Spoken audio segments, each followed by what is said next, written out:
Mais um ornitólogo responde gravado diretamente do mato. Dessa vez estou aqui no Pantanal Sul-Mato-Grossense. Estou caminhando em um trilho aqui que margeia uma cerca.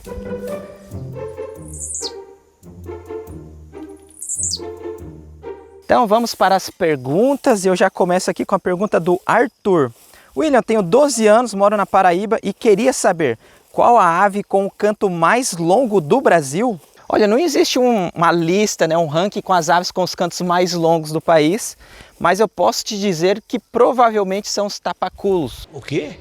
Que é um grupo de passarinhos que tem uma aparência aí que até lembra das corruíras, mas eles pertencem a uma outra família e que tem cantos simples, assim, a vocalização consiste em uma repetição de notas que se prolongam por vários minutos.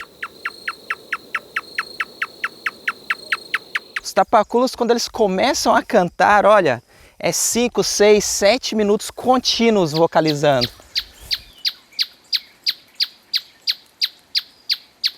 Uma eternidade depois. Se eu não me engano, tem uma vocalização do tapaculo da várzea que foi gravada, que ele cantou aí por mais de 8 minutos.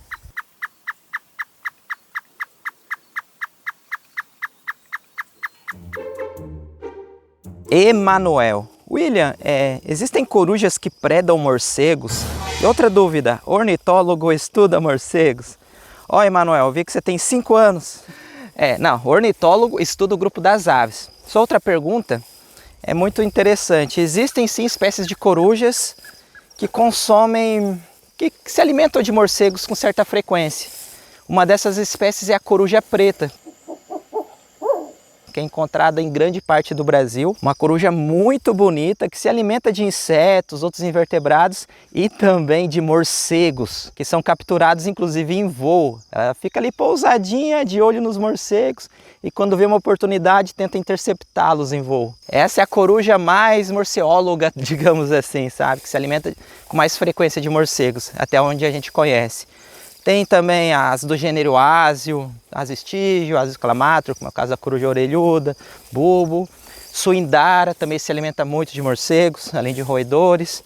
Assim, na prática, essas corujas que se alimentam de pequenos animais, se elas tiverem a oportunidade de caçar morcegos, elas vão caçar, elas vão predar. É que morcegos não são presas fáceis, né? Eles voam, são ágeis e tal, então exige muita habilidade predá-los em voo. A não ser nos casos que as corujas encontram os morcegos em seus esconderijos empolerados, né? Descansando ou dormindo.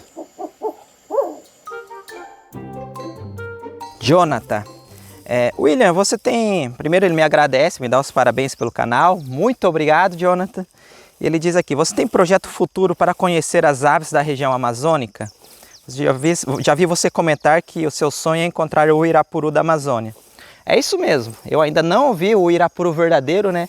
Uma das 5 espécies de uirapurus verdadeiros que existem no Brasil, meu sonho.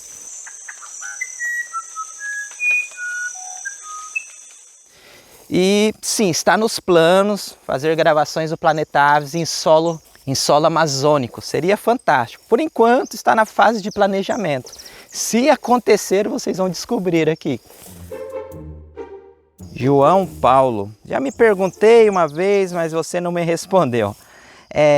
Às vezes quando chove eu vejo um bando de gavião arrodeando igual urubu, mas não dá para ver que gaviões é.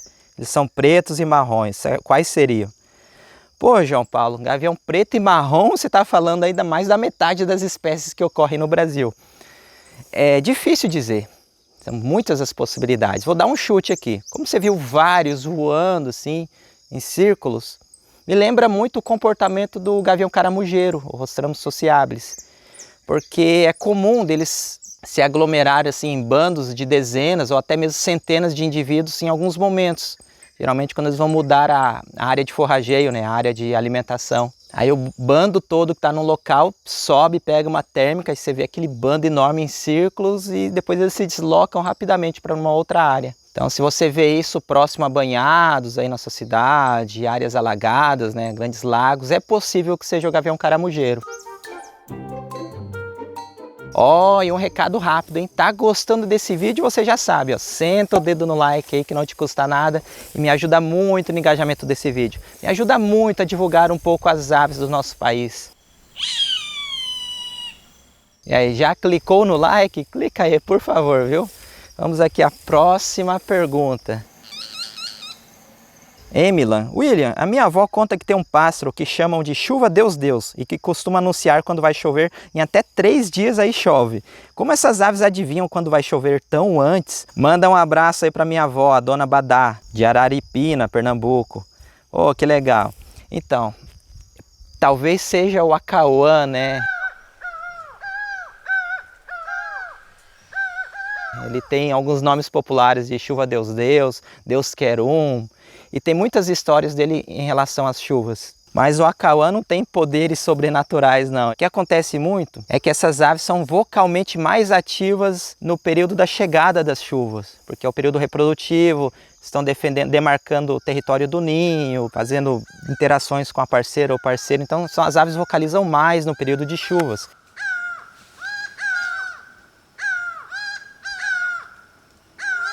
Então é comum, às vezes, as pessoas no interior ouvir essas aves vocalizando com frequência e alguns dias depois começa a chover ou durante o período de chuva.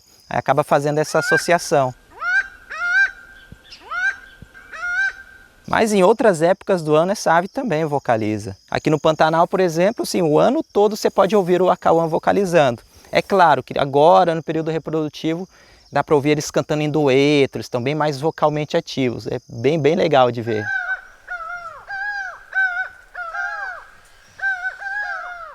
Ó, eu esqueci de responder no dia, mas ó, um abração aí pra você, vovó Dona Badá. Só porque eu falei do acauã, ó, ele tá vocalizando, não foi combinado, juro. Mas vamos aqui à pergunta do Lázaro. Sou do Ceará e sempre queria saber a resposta. Por que os tetel sempre atacam, ficam bravos e cantam quando chega alguma pessoa perto deles? Ô Lázaro, tetel que você fala é os quero-quero, né? Os vanelos quilenses. Cara, essas aves atacam principalmente por 2 motivos. Quando eles atacam, dão rasantes assim nas pessoas, em cachorros, animais domésticos, é porque eles estão defendendo o território do ninho. Eles nidificam no chão ali, às vezes tem filhotinhos e tem ovos, e como bons pais, eles são altamente defensivos. Eles vão atacar mesmo, dar rasantes, dar bicadas, às vezes usam estratégias para tentar enganar os invasores, possíveis ameaças, tipo deixar uma asa meio caída para simular que a ave está machucada, né? A ave adulta está machucada para distrair um predador, enfim. E fora do período reprodutivo eles também assim vocalizam com frequência, às vezes dão rasantes.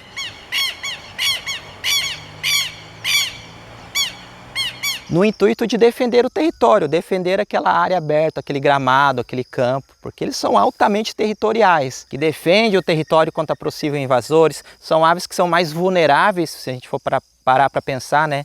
Que elas não conseguem, elas não se escondem assim em árvores e tal, quando aparece um predador. Então a estratégia de sobrevivência dessas aves é ser agressivas, é atacar, dar rasante, vocalizar, ficar sempre atentas, viver em grupos. Os quero-queros vivem em pequenos grupos, 3, sempre tem 3, 5 indivíduos, né? Basicamente isso.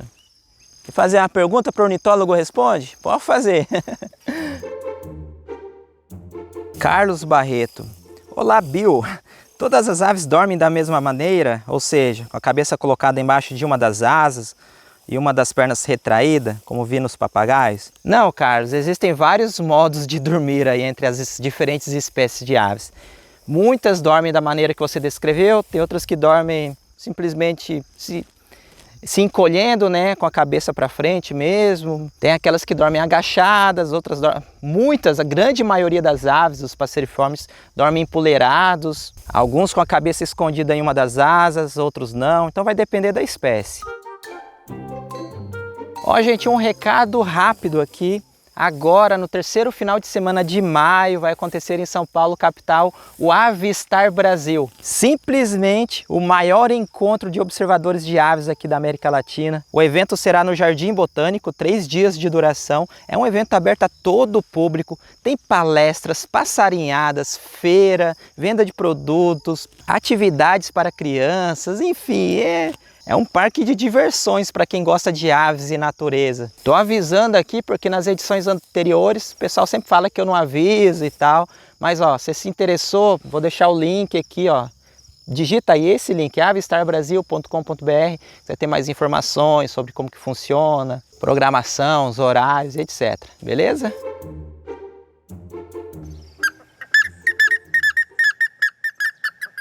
Diego. William, tudo bem? Qual o motivo de não existir galinhas ferais no Brasil? No interior é muito comum que galinhas sejam criadas soltas na propriedade, sem galinheiros, sem muito manejo. E mesmo assim eu nunca ouvi falar de galos e galinhas que se tornaram ferais, como costuma acontecer com gatos e cachorros. Há uma explicação?